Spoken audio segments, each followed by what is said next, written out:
안녕하세요. 책 읽어주는 편안한 엄마의 둘째 딸입니다. 오늘 소개해드릴 책은 마스오 유미님의 소설 수상한 목욕탕입니다. 문예춘추사에서 펴냈고 이수은님이 옮겼습니다. 마스오 유미님은 1960년 이시카와현 출생으로 1991년 발롱타운의 살인으로 하야카와 SF 콘테스트에 입선하며 작가로 데뷔했는데요. 주요 작품으로는 알라글자 탐정 아치, 하트브레이크 레스토랑, 야옹 탐정 시리즈, 사랑 사라지고 있습니다. 모리스가 있던 여름 등이 있습니다. 오늘 소개할 책 수상한 목욕탕은 일찍 부모님을 여의고 어렵게 살던 두 자매 리오와 사오가 존재조차 몰랐던 큰아버지의 목욕탕을 유산으로 물려받게 되면서 펼쳐지는 이야기입니다. 그럼 일상과 비현실을 넘나드는 수상한 목욕탕 이야기, 수상한 목욕탕의 일부를 읽어드리도록 하겠습니다. 지은이 마스오 유미, 수상한 목욕탕. 어디선가 작은 새가 지저귀는 소리가 들려왔다. 아직 뜨거운, 그렇지만 확연히 가을임을 느끼게 하는 햇살이 나무들 사이로 어깨에 내리쬐고 오솔길 끝에 있는 풀잎을 바람이 살며시 흔든다. 멋진 곳이야 라고 생각했다. 어머니가 오래전부터 아버지도 몇 년 전부터 이곳에 잠들어 있다는 걸 보여주는 회색 돌을 바라보면서 엄마, 나 어쩌면 좋을까? 마음속으로 그렇게 말한 것은 오늘이 어머니의 기일이기 때문이다. 부모님이 살아계셨더라면 지금 내가 고민 중인 이런 종류의 문제에는 아버지가 더 구체적인 조언을 해주셨을 것이다. 그렇다곤 하지만 이렇게까지 속수무책인 상황에 구체적인 조언 같은 건 얼마나 도움이 될지 알 수 없는 법이기도 하다. 분명히 어떻게든 될 거야 라는 어머니의 말, 어릴 적 내게 자주 해주던 그 말이 아무런 근거가 없을지라도 오히려 지금 내게 필요한 것인지도 모른다. 짹짹, 작은 새는 아직도 울고 있었다. 그야말로 작은 새의 울음소리를 그림으로 그린 것 같은, 아니, 그건 좀 아닌가? 음성 샘플로 담은 것 같은 사랑스러운 새소리. 그 새소리를 들으며 나는 한숨을 한번 내쉬었다. 아마 어떻게든 될 거야. 엄마 대신 내가 마음속으로 다시금 되뇌었다. 그러고서 엄마 갈게요. 또 올게. 소리를 내 그렇게 중얼거리고 묘지 입구를 향해 걷기 시작했다. 내 그림자가 아무런 말 없이 뒤따라온다. 새소리도 나를 쫓아오는 것 같았지만 그럴 리는 없을 테고 주변이 조용해서 잘 울리기 때문일 것이다. 다른 새소리, 삐익 하고 길게 이어지는 소리도 들려왔다. 높은 곳에서 들리는 걸 보니 다른 새겠지만 쇳소리라고 할지 아까 들린 것과는 달리 그다지 새 같은 느낌이 없고 사랑스럽지도 않다. 입구에 다다랐을 때 우연히 올려다본 나무의 꼭대기에 작은 새의 실루엣이 보였다. 부리를 벌리고 있어서 아까 짹짹 울던 것이 그 새라는 사실을 알 수 있었다. 놀랍게도 짹짹 소리뿐만 아니라 이어서 들리던 삐익 하는 소리도 같은 새가 낸 소리였다. 한 세기의 4분의 1이나 살았어도 아직 모르는 게 많구나. 새삼스레 그런 생각을 하며 쳐다보고 있자 바로 옆에서 남자의 목소리가 들렸다. 방울새네요. 나는 깜짝 놀라 몇 걸음 뒤로 물러나다가 자신의 그림자를 밟을 뻔했다. 아, 실례했습니다. 갑자기 말을 걸었죠. 차분한 저음이지만 아직 앳된 목소리의 주인은 살짝 긴 까만 머리를 뒤로 넘기고 짙은 남색 양복 차림을 한 목소리 못지않게 잘생긴 사람이었다. 사쿠마 시즈코 씨의 따님이시죠? 예전 성으로 아카기 시즈코 씨의? 네? 분명히 어머니의 이름이 맞긴 한데 오늘이 기일이니까 여기 오면 뵐 수 있을까 해서요. 저는 이런 사람입니다. 그렇게 말하며 내민 명함에는 기도법률사무소 조수 구라이시 도오루라고 적혀 있었다. 저희 소장님이신 기도 변호사님이 꼭 뵙고 싶다고 하십니다. 중요한 이야기가 있어서요. 중요한 이야기요? 그 설명을 드리고 싶은데 사무실까지 함께 가주실 수 있을까요? 깔끔한 이목구비의 얼굴은 다정한 느낌이라기보다는 어느 쪽인가 하면 차가운 느낌이 든다. 나이는 나보다 약간 많으려나? 목소리가 부드럽고 태도도 무척 정중하지만 한편으론 단호함이 느껴지는 면도 있다. 저 지금 가나요? 괜찮으시다면 말이죠. 근처에 차를 대기시켜뒀습니다. 물론 두 분이 함께. 당연하게도 망설이고 있는데 구라이 씨라는 남자가 내 등 뒤를 들여다보는 듯한 느낌에 돌아서서 여동생의 얼굴을 바라보았다. 아까부터 쭉 이곳에 있었다. 내 뒤에 딱 붙어 있었던 것이다. 내 키나 몸집도 특별히 평균을 웃도는 것은 아니지만 여동생은 남달리 왜소하고 가냘파서 이렇게 하면 쏙 가려진다. 집 밖에서는 언제나 이렇다. 그 위치에서 나오는 법이 없고 말도 거의 하지 않는다. 여동생은 집 밖에서 나는 리오의 그림자라고 스스로 말한다. 그게 좋다고. 가능하면 그런 식으로만 다니고 싶을 정도라고. 낯가림이라는 말은 흔히들 하지만 여동생의 경우는 그 정도가 좀 더한 것 같다. 이름은 사오다. 사쿠마 사오. 나보다 6살 어린 19살이다. 결국 사오와 나는 구라이시 씨의 차에 탔다. 수상해 보이는 상황은 아닌 것 같다고 판단했다. 먼저 구라이시 씨가 사무실로 전화해 소장인 기도 선생님과 통화하게 해주었고 그 선생님이 무척이나 변호사다운 어조로 엄마를 언급하며 중요한 이야기가 있다고 거듭 말했기 때문이다.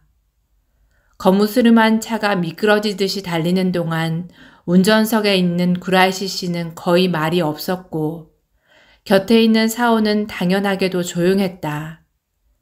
평소보다 더욱 경계심을 나타내며 별 뜻없는 내 질문에도 대답하지 않았다. 그래서 나는 요즘 한창 벌어지고 있는 속수무책인 상황에 대해 곰곰이 생각해 보았다.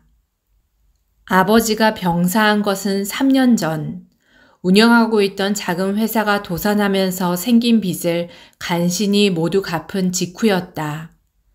내가 대학을 졸업하고 이른바 사회인으로서 첫 발을 내디뎠을 때는 부모님도 집도 물론 부모의 유산도 없이 취직한 회사의 월급으로 여동생과 둘이 사는 살림의 생계를 꾸려나가게 되었다. 그때 16살이었던 사오는 어려서부터 조금 특별한 아이였다. 글자나 계산은 빨리 배우는데 한편으로는 이해하는데 무척 어려움을 겪을 때도 있었다. 낯을 많이 가리고 낯선 곳에 가는 걸 좋아하지 않았다. 아버지가 가족여행 계획을 세워서 나는 기대하고 있었는데 동생이 싫다고 울어서 결국 가지 않은 적도 있었다. 초등학교 6년 내내 친구를 사귀지 못했고 중학교에서는 등교를 거부하면서 어찌어찌 들어가게 된 고등학교도 금방 그만두게 되었다. 등교하지 않게 된 계기는 2학년 때 반에서 일어난 사건. 사건이라고 해도 극히 사소한, 누구 물건이 없어졌다 하는 그런 일이었던 것 같다. 그런 일이 있었는데 자세히는 모르겠지만 그 사건에서 사오가 어떤 역할을 한 것 같다. 그렇다고 피해자나 범인, 증인도 아니긴 하지만 어쨌든 결과적으로 가장 크게 잘못한 범인보다 오히려 사오가 더 반해서 거북한 처지가 되었고 뒷말을 듣게 됐다고 한다. 그 원인은 아마도 원래 존재했던 반에서의 위치 때문일 것이다. 머리는 좋지만 반장을 할 타입은 아니고 흔히 말하는 여자아이다운 성격은 아니지만 그렇다고 남자애들과 마음이 잘 맞는 것도 아니다. 동급생들로서는 귀찮고 별난 애였을 게 분명하지만 막상 직접 보면 지금까지의 설명으로 그려지는 상상 속 느낌과는 아마 다를 것이다. 일단 어린애 같다. 체구가 왜소한 탓도 있어서 중학교 때는 초등학생으로 보였고 19살인 지금도 거의 15살로밖에 보이지 않는다. 그리고 귀엽다. 미소녀라고 할 수도 있겠지만 새침한 타입은 아니고 둥근 얼굴 모양의 사랑스러운 생김새다. 미소를 지으면 천사 같아 보일 수도 있겠지만 웬만해서 그럴 일은 없다. 오랫동안 함께 살아온 친언니인 나조차 봤다는 확실한 기억이 없다. 그렇다고 투명스러워 보이는 것도 아니고 표정의 변화가 극히 적은 것이다. 그렇긴 해도 살짝 갈색빛이 도는 긴 머리 사이로 똘망똘망한 눈을 떠 이쪽을 바라보거나 하면 강아지 같은 특유의 사랑스러움이 있기에 귀엽단 말이야 라고 진심으로 생각하게 된다. 그와 동시에 엄마를 닮았어 라고도. 내가 8살 때 돌아가신 어머니는 둥근 얼굴에 사랑스럽고 예쁜 사람이었다. 하지만 성격은 아주 다르다. 어머니는 다정다감하고 차분했는데 사오는 도도하다고 할까, 조심스럽다고 할까. 옷차림은 천연 소재로 만든 원피스인 경우가 많은데 그 안에 보강재가 들어간 코르셋을 입고 다닌다. 뷔스티에라고 하던가 브래지어가 같이 있는 허리 바로 위까지 오는 스타일이다. 원래는 체형 보정을 위한 물건이라 체구가 작고 가냘픈 사오에게는 필요도 없고 효과도 없는 물건이다. 그런데도 그걸 입는 이유는 갑옷 같아서 마음이 편안해지기 때문이라고 한다. 당연히 정말로 적이 습격한다라고 생각했던 건 아니고 세계는 아기로 가득한 곳이라는 정도의 막연한 생각으로 상징적인 의미에서 그랬던 것 같다. 아마 동일한 이유로 외출할 때 다리에는 안전화 비슷한 튼튼해 보이는 엔지니어 부츠를 신고 나간다. 본인의 외모나 원피스와는 미스매치 같으면서도 오히려 독특한 조화를 이루는 것 같기도 하다. 그런 여동생과 오래된 아파트에서 살면서 나는 회사에 다니고 사오는 계속 집에서 집안일을 도맡고 있었다. 사오가 등교를 하지 않게 됐을 무렵 아버지는 학교에 가라고 강요하지 않는 대신 조건을 내걸었다. 많은 책, 폭넓게 여러 책을 읽는 것. 또 하나는 그 무렵에 일주일에 3번 오던 가정부 아주머니에게 집안일의 기본을 배우라는 것.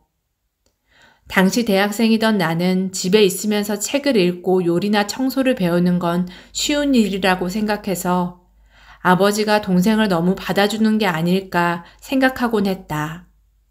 내 중학교 시절을 돌아보면 물론 즐거운 시간도 있었지만 그렇지 않았던 적도 나름대로 많았으니까. 그렇게 배운 후로 사오는 집안일을 잘하게 됐고 우리 집 형편이 달라지며 가정부 아주머니를 고용할 여유가 없어진 뒤로는 대부분의 일을 사오가 맡게 되어 지금에 이르렀다. 특히 요리를 잘하는데 비용을 크게 들이지 않고 맛있게 요리하는 법도 잘 알고 있었다. 지금 살고 있는 집에는 베란다가 없어서 베란다에서 키울 수는 없지만 창문 난간에 판자를 깔아 화분을 놓고 방울토마토를 키운 다음 그걸 말려 드라이 토마토로 만들기도 한다. 이른 아침에 공원이나 제 방을 산책하며 먹을 수 있는 들풀을 캐서 데치거나 무침, 튀김도 만든다. 집주인 할머니는 우리의 사정을 뻔히 아셨던 터라 김이나 통조림을 주시기도 했고, 어려울 때는 집세를 좀 기다릴 수 있단다 라고 넌지시 말씀하시기도 했다. 그 호의가 감사하더라도 매달 꼬박꼬박 월세는 냈지만, 그러나 올 여름에 내가 근무하는 회사가 경영을 축소하며 몇몇 부서가 통째로 없어지게 됐다. 다음 달부터는 내가 소속된 부서도 없어진다. 지금 담당하고 있는 기술 자료 번역을 외주로 돌릴 수 있다고나 하지만 그렇게 되면 수입은 격감한다. 지금은 이런저런 자잘한 업무도 있고 그걸 포함한 월급을 받고 있기 때문이다. 어떻게든 비슷한 조건의 일자리를 찾고 싶지만 그렇게 잘 풀릴 것 같지도 않은 상황이다. 그러던 차에 집주인 할머니가 요양원에 들어가시면서 조카가 아파트 관리를 도맡게 됐는데 그 조카는 어려울 때는 좀 늦어도 괜찮아요 라고 말할 사람이 아니었다. 한마디로 지금 당장은 아니지만 머지않은 미래에 여동생과 나는 길거리를 떠돌게 될지도 모른다. 그런 절박한 위기에 처한 것도 모자라 2달 전쯤에 사귀던 남자친구와 이별한 것도 아직 마음 정리가 되지 않았다. 부모님의 묘비 앞에서 내가 한숨을 쉬었던 것은 이러한 사정이 있어서였다. 큰 삼촌이라고요? 저희의? 짙은 갈색으로 통일된 인테리어에 가구나 소품들도 실용성이 뛰어나다기보다는 약간 클래식하면서도 우아한 멋이 있었다. 그런 사무실에서 나는 방금 들은 말을 되풀이했다. 맞아요. 기도 변호사님이 깊게 끄덕이며 말했다. 검은 뿔테 안경을 쓴 40대 중반의 여성. 옷차림은 수수하면서도 멋진 센스가 돋보이는 정장이다. 은은하게 풍기는 향수도 우아하고 변호사님이라기보다 세련된 사모님에 가까운 분위기다. 조수인 구라이시 씨가 내온 커피를 드세요 라고 우리에게 권하고 나서 변호사님은 말을 이었다. 어머님이 결혼하시기 전에 성씨는 아카기인데 어릴 적에 아카기라는 부부의 양자가 되셨기 때문이고 출생했을 당시에는 스나다 시즈코 씨였어요. 집안 사정으로 그렇게 됐다고 들었어요. 그 말을 듣고 보니 아버지에게 그런 이야기를 들은 기억이 희미하게 났다. 집안 사정으로 자식이 없는 부부에게 입양이 됐다고. 태어나신 본가 스나다가의 아드님이시죠? 어머니의 친형제인 오빠분께서 저희한테 이번 조사와 유언 집행을 의뢰하신 겁니다. 우리는 삼촌, 이모라는 말 자체와 연이 없다고 생각했다. 아버지는 외아들이고 어머니도 그러리라고 막연하게 여기고 있었다. 그렇지만 생각해보면 아이 없는 부부에게 입양이 됐다라고 한다면 원래 집에 형제가 있었다고 생각하는 편이 자연스러울 것이다. 방금 들은 말에 따르면 사실 우리에겐 큰 삼촌, 핏줄이 이어진 친척이 있었던 것이다. 다만 만날 수는 없었다. 올 여름에 돌아가셨다고 한다. 기도 변호사님의 말씀에 따르면 어머니의 오빠, 우리에겐 큰 삼촌이 되는 분은 큰 병으로 남은 생이 그리 길지 않았음을 알게 된 것을 계기로 어릴 적에 헤어진 여동생을 찾기로 마음먹었다. 의뢰에 따라 조사를 진행한 결과 17년 전에 사망했다는 것을 알게 됐다. 사쿠마라는 사람과 결혼해서 2딸을 낳았다는 사실도. 그 딸들의 행방을 찾기 시작했을 때 본인께서 불의의 사고를 당해 돌아가시게 되었다. 변호사님은 그런 식으로 설명했다. 아쉽네요. 하고 내가 말했다. 삼촌을 뵙고 싶었는데. 저희도 참 안타깝습니다. 기도 변호사님은 또다시 깊게 끄덕이며 멋들어진 상의를 걸친 어깨에 걸린 머리칼을 뒤로 쓸어 넘겼다. 그래서 말이죠. 안경의 위치를 고치고는 변호사님은 말을 계속했다. 스나다 씨의 유언에 관한 건데요. 유언? 네. 스나다 씨는 계속 독신이셨고 돌아가신 어머님 외에 다른 형제분도 안 계셨습니다. 유일한 혈육인 두 분, 사쿠마 리오 씨와 사오 씨에게 유산을 상속해달라고 말씀하셨어요. 유산. 그 단어를 듣자 심장이 쿵 하고 뛰었다. 다행이라는 안도감이 들었지만 금세 그런 자신이 부끄러워졌다. 하지만 의뢰하는 길거리에 나앉게 되었다는 말이 현실이 될 상황인지라 그 말이 무척 매력적으로 들려온 것은 사실이다. 곁에 있던 사오 쪽을 보자 나를 바라보는 반짝이는 눈동자에서 내심 희망이 솟구치는 것이 느껴졌다. 그렇다고 입가가 느슨해지진 않았지만 사오는 본래 평상시에도 표정이 변함이 없다. 남의 시선을 의식해서 감정을 숨기고 있는 건 아닐 것이다. 그 유산의 내용 말인데요. 변호사님은 앞에 있는 서류들을 들여다보며 말을 이었다. 현금은 크게 없으시고 주로 부동산 그리고 사업 관련인데 상속에 대한 조건도 있어요. 부동산, 사업 모두 듣기만 해도 눈이 반짝이는 말들이다. 하지만 조건이라니? 부동산이라는 게 말이죠. 변호사님은 담담하게 계속 이어나갔다. 옛날식 공중목욕탕, 흔히 말하는 대중목욕탕 건물과 그 토지입니다. 미리 말씀드리자면 그다지 신식 건물이 아니고 입지로 봐도 역에서는 조금 거리가 있어요.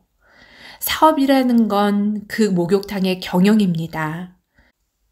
아주 순조롭다곤 할 순 없지만 매우 적기는 해도 계속해서 흑자를 내고 있어요.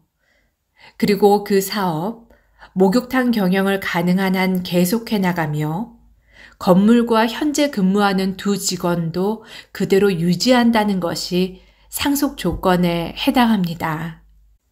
역까지의 거리는 몹시 멀다고 할 정도는 아니었다. 내 걸음으로 20분쯤 걸릴까? 변호사님의 말처럼 조금 거리가 있다는 표현이 맞겠지만 주로 찾는 손님들은 역에서 오기보다 가는 길에 집이 있을 것이다. 걷는 것을 마다하지 않는 손님들이 있기에 지금까지 운영이 됐던 것이고 변호사님에 따르면 매우 적은 흑자인 것 같긴 하지만 상속을 받아들이거나 받아들이지 않거나 그 여부는 본인들의 선택에 달린 것이다. 어쨌든 직접 한번 방문해보면 어떻겠냐는 변호사님의 제안에 따라 사오와 나는 이 마을을 찾게 된 것이다. 변호사 사무실을 방문한 그 다음 주였다. 화창했던 그날의 날씨와 달리 오늘은 하늘이 흐리고 우중충하다. 얼마나 오래됐는지, 지은 지 몇 년 됐는지 숫자로 봐도 직접 가보지 않으면 어떤 느낌인지 알 수 없으니까요. 짙은 갈색으로 통일된 사무실에서 잘 차려입은 정장 사이로 얼핏 보이는 진주 목걸이를 한 변호사님은 그렇게 말했다. 거리감도 마찬가지예요. 실제로 걸어봐야죠. 길이 한적한지 북적거리는지 쭉 가는지 꺾였는지 다양한 요소에 따라 느낌이 달라지니까요. 그 말이 맞다. 실제로는 비슷한 거리라도 아직도 남았다고? 라고 불평이 나오거나 벌써 다 왔어? 하고 놀라는 일은 자주 있다. 내 경험상 멀게 느끼는 건 주변 풍경이 한산할 때 또는 차가 많거나 보도가 좁아서 걷기가 불편했을 때 같은데 이곳의 경우는 한산에는 해당하지 않는다. 역 근처의 상가는 적당히 붐비고 북적거리는 거리를 지나면 단독주택이 많은 주택지라 조경도 깔끔하게 되어 있다. 문제는 그 주택지를 빠져나간 뒤였다. 길이 점점 좁아지면서 굽이치더니 마지막에는 오르막길이다. 경사가 급한 건 아니지만 그래도 길이가 꽤 되는 비탈길이었다. 갑자기 눈앞에 나타난 자그마한 언덕을 오르게 되면 양옆에는 나무뿐인데 그 나무가 쭉 뻗어있지 않아 기분 탓인지 구부정하게도 보이고 또 초가을 치고는 나뭇잎이 얼마 남지 않은 듯도 하다. 한산한 것이 아니라 운치가 있다. 다만 황량한 운치 라는 생각이 들고 마는 건 날씨 탓도 있을 것이다. 그런 길을 지나 어르신이라면 슬슬 저절로 곡소리가 나올 법한 언덕길 끝에 그 목욕탕이 서 있었다.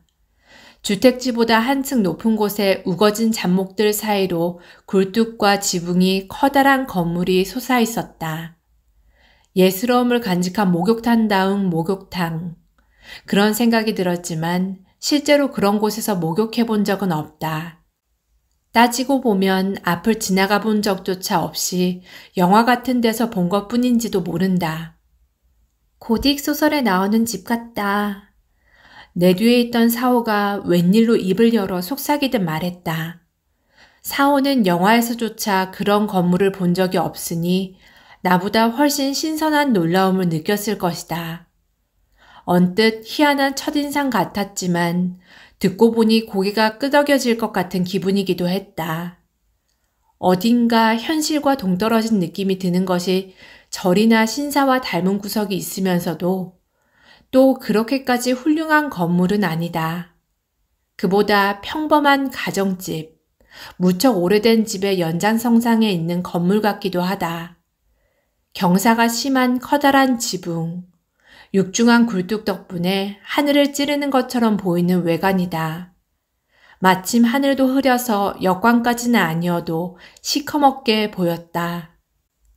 더 가까이 가니 유리문 안쪽에 닫혀있는 천막이 보이고 그 천막에는 비바람에 바랜 듯한 남색 바탕에 흰 글씨로 행운 목욕탕, 세월이 느껴지는 글씨가 적혀 있었다. 변변치 못한 차인데 한 잔 드세요.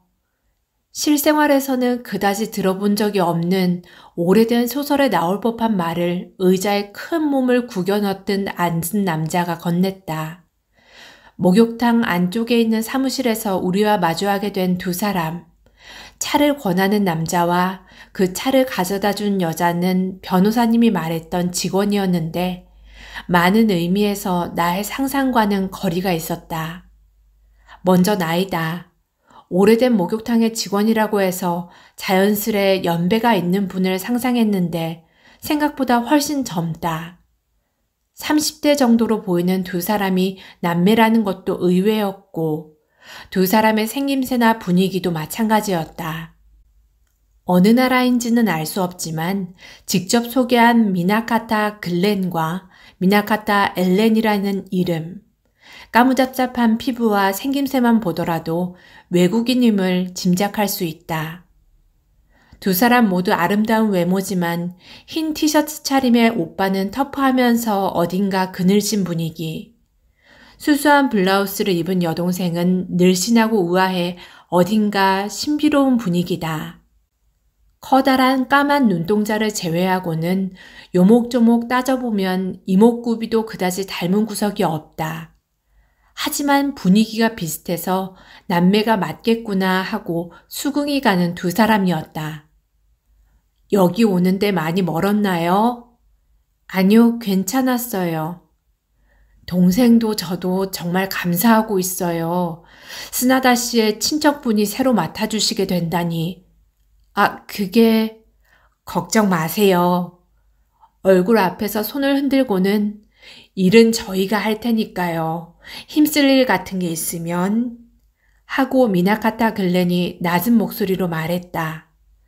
이마로 내려오는 물결치는 검은 머리칼, 더듬거리는 말투, 평소에 과묵한 사람이 애를 써서 말을 건네는 느낌이다. 불관리는 오빠가 맡고 있고요. 긴 머리를 뒤로 묶은 동생 엘렌이 입을 열었다.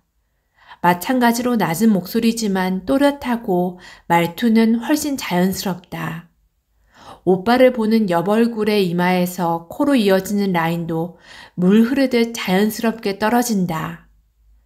청소는 저한테 맡겨주시면 돼요. 아니, 그래도 목욕탕 청소를... 일반 가정집의 욕실도 나름 손이 제법 간다. 하물며 목욕탕인데 여리여리한 여자 혼자서 괜찮을 거라고 보기는 아무래도 어렵다. 괜찮아요. 계속 그렇게 해왔으니까. 동생은 노하우가 있으니까요. 닮은 듯 또 다른 남매가 동시에 이쪽으로 시선을 보내더니 고개를 끄덕였다. 그렇구나. 딱히 다른 말을 찾지 못한 나는 그렇게 답했다. 옆에 있던 사오는 당연하게도 잠자코 있기에 무슨 생각을 하고 있는지 짐작조차 가지 않는다. 아까 오빠가 말씀드린 것처럼 두 분은 오너로서 주로 사업 관리를 해주셨으면 해요. 엘렌이 똑부러지게 말했고 글렌은 마음을 놓은 듯 가만히 있었다. 연장자로서 입을 열었을 뿐 사실 속마음은 전부 여동생에게 맡기고 싶어 한다는 게 물씬 느껴졌다. 물품 구입이나 장부 기록 같은 일들도 스나다 씨를 도와서 업무를 받고 나중에는 저희가 거의 맡아서 처리했을 정도니까요. 두 분은 확인만 해주시면 됩니다. 솔직히 따로 업무를 드리는 일 없이 편하게 지내주시면 좋겠는데요. 다만... 남매는 눈을 마주보고 잠시 머뭇거리더니 입을 열었다. 여동생도 그렇고 저도... 뭐라고 할까요? 내성적이다? 맞아, 내성적. 글렌이 고개를 끄덕였다. 한마디로 말하면 어려워합니다. 사람들 앞에 나서는 걸. 손님들과 대화하는 것도요. 잠깐은 괜찮지만 길어지면 난감해서요. 두 사람이 그렇게 말하자 나는 당황하며 물었다. 저 무슨 말씀이신지... 그러니까 그게 부탁을 드리고 싶어요. 글렌이 말했다. 이거 하나만큼은 꼭 스나다 씨가 하셨던 일이요. 무슨 부탁인데요? 앉아주셨으면 해요. 저 자리에. 목욕탕 카운터에. 그러곤 엘렌이 다시금 못을 박았다. 저 자리만큼은 꼭 두 분께 부탁드리고 싶어요. 두 분께. 미나카타 엘렌은 그렇게 말했다. 하지만... 아무튼 언니한테 부탁한다는 거잖아. 집에 돌아온 후 사오는 방 한편에 다리를 포개고 앉아 시선을 들어 내 얼굴을 바라보며 말했다. 뭐 아직 어린 너한테 부탁할 수 있을 거라고 생각하진 않을 거야. 미안해. 괜찮아. 왜 사과를 해. 알았어. 여동생은 고개를 끄덕이더니 이제 어떻게 할 건지 물었다. 차라도 한잔하면서 얘기해 볼까? 어제 먹은 무량갱 아직 남았지? 사오의 수제 무량갱. 이제 가을에 접어들어 계절감은 좀 다르지만 팥을 약간만 넣어 설탕과 한천으로 만들 수 있는 꽤 가성비 좋은 디저트라 우리 집에서는 1년 내내 맛볼 수 있다. 저렴하게 사뒀던 호지차를 끓여 방바닥에 작은 테이블을 깔고 앉았다. 좁은 부엌 옆에 작은 방이 있고 그 안쪽에 약간 더 큰 방이 있는 구조라 의자나 소파를 두기가 어렵다. 언니는 어땠어? 그 목욕탕? 사오는? 나는 되물었다.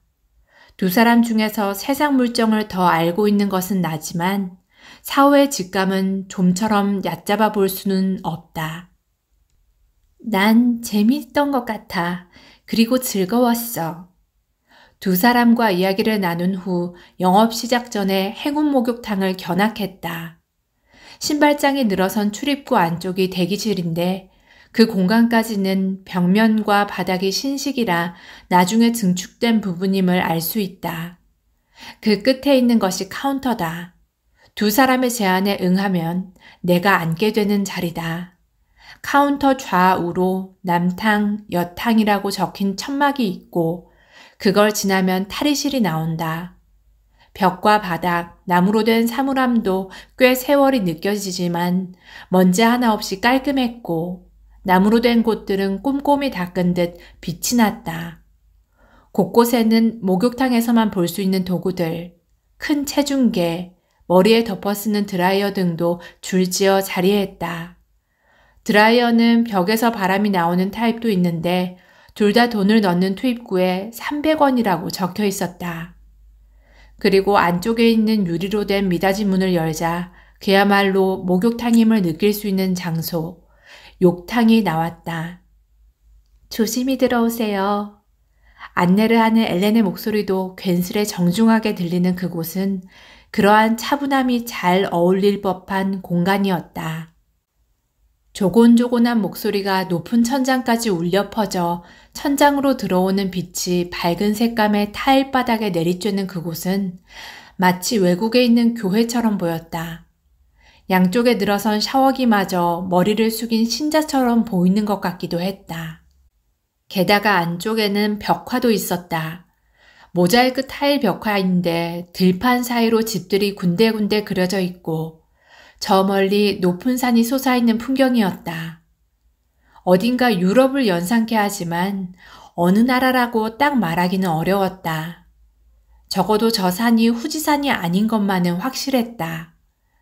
참고로 지금 설명한 건 여탕의 그림이고 나중에 보여준 남탕의 벽화는 허브로 보이는 풀잎이 무성한 황무지가 영국을 연상케 하는 그림이었다. 목욕탕에서 보기 드문 그림이네요. 그렇게 떠오른 생각을 엘렌에게 말하자 그녀는 그럴지도 모르겠네요 라고 답했다. 그 전에 목욕탕 치고는 작은 편인가요? 라고 물었을 때도 그럴지도 모른다는 대답이었으니 아무래도 그녀는 다른 목욕탕에 대해서는 잘 모르고 비교 대상이 되는 기준도 없는 것 같았다. 애매모호한 대답을 반복하자 마음에 걸렸는지 벽화 아래를 가리키며 욕조가 3개 있어요. 하고 자신있게 누가 봐도 알 수 있는 사실을 말해주었다.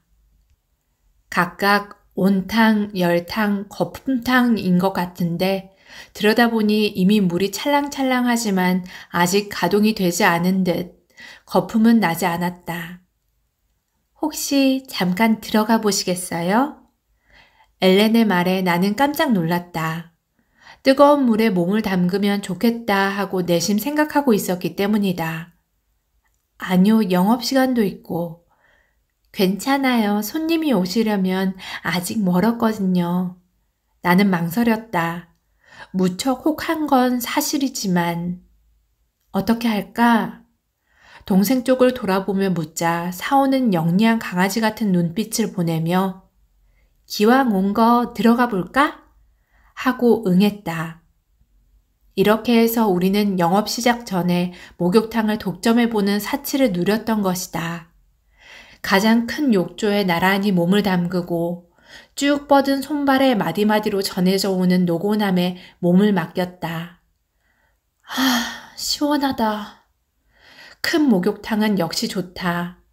내 월급으로는 여행을 갈 여유도 없지만 당일치기 온천 정도는 분발해볼까 싶은 마음에 사오에게 가자고 해본 적도 있다. 그렇지만 언니만 다녀와 나는 괜찮으니까 하며 사람을 별로 좋아하지 않는 사오로부터 예상했던 대답이 돌아오면 무심코 그냥 말지 뭐 하고 다음번으로 넘기게 되곤 했다. 그래서 큰 목욕탕에 몸을 담그는 것은 대학교 때 동아리 합숙을 갔던 이후로 처음이었다. 그리고 사오와 함께 목욕하는 것도 동생이 어렸을 때 이후로 10몇 년 만의 일이었다. 시원하다, 그치? 내 말소리가 높은 천장에 메아리처럼 울려 퍼졌다. 평소와 약간 다른 자신의 목소리를 들으며 문득 사오는 별로 좋아하지 않고 있을지도 모르겠다는 생각이 들었다. 아까 들어가 볼까? 라고 말했던 것은 내가 들어가고 싶어 하는 걸 알고 나를 생각해서 말했던 것이다. 아까 봤던 시선을 떠올리며 새삼스럽게 깨닫게 되었다. 만약 그렇다면 무리하고 있는 걸 텐데. 그렇게 생각한 내가 서둘러 얼굴을 들여다보자 사오의 표정은 여느 때와 사뭇 달랐다. 눈꼬리에서 볼까지 이어지는 선이 어딘지 부드러웠고 평소보다 입꼬리가 느슨하게 풀어졌다.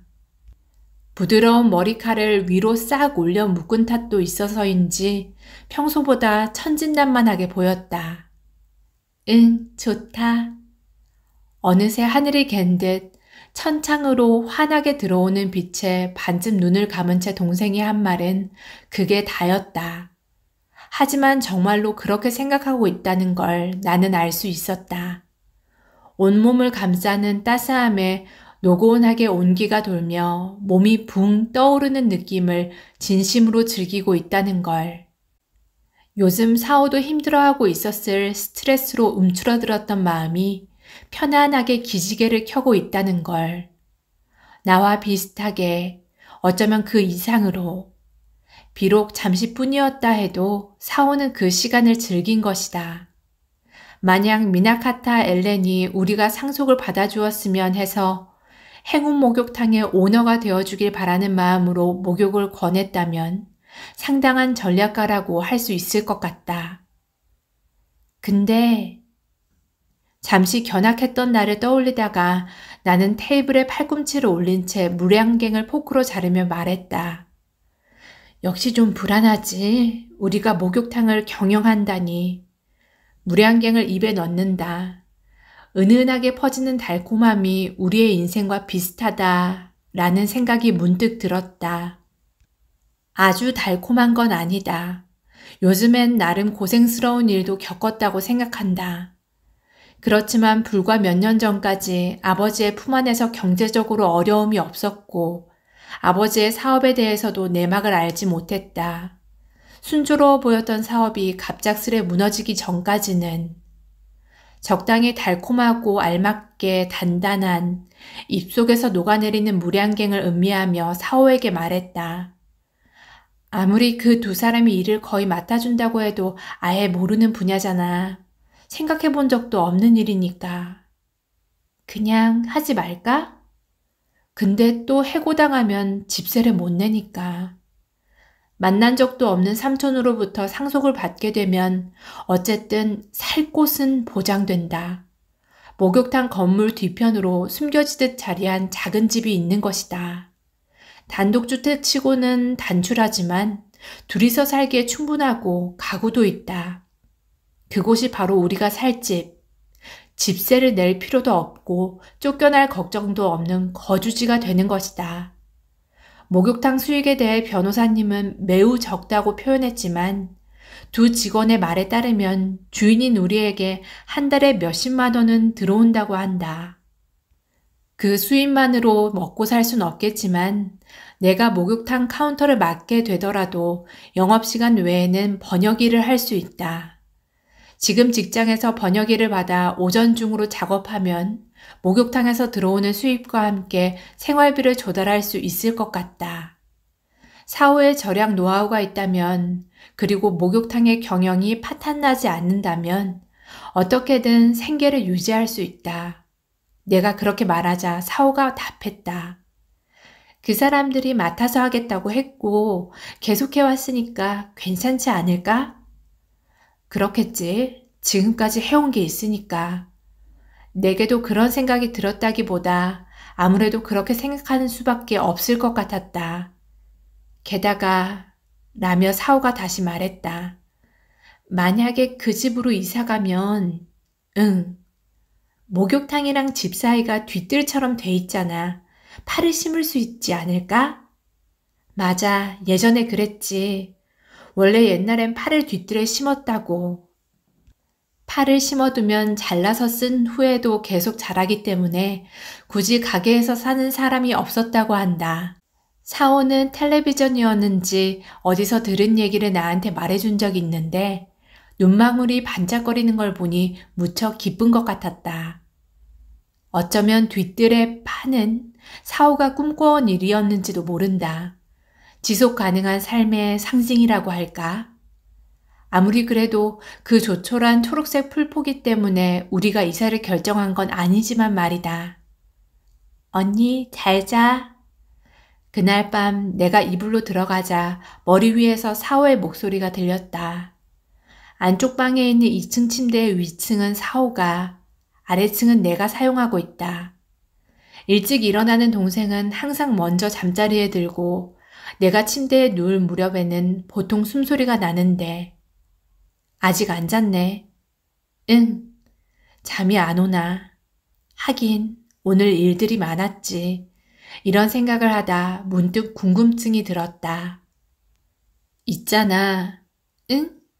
좀 대하기 어렵지 않겠어? 그 두 사람 말이야. 만약에 우리가 이사 가면 항상 볼 텐데. 남매는 목욕탕에 살지 않고 다른 곳에서 출근하지만 그래도 하루에 많은 시간을 곁에서 함께 보내게 된다. 게다가 보일러실은 바로 집 근처라 사오가 뒤뜰에 파 같은 걸 심는다면 글렌과 종종 마주치게 될 것이다. 아, 그거? 사오는 선뜻 답했다. 별로 신경 안 쓰여. 희한했다. 오늘 행운 목욕탕에 있는 동안 사오는 평소와 달리 편안해 보였다. 욕탕에 들어가서 그렇다기보다 그전부터 그랬다. 남들이 보면 평소와 다름없을 것이다. 말수도 거의 없고 표정이 크게 달라지는 일도 없으니까.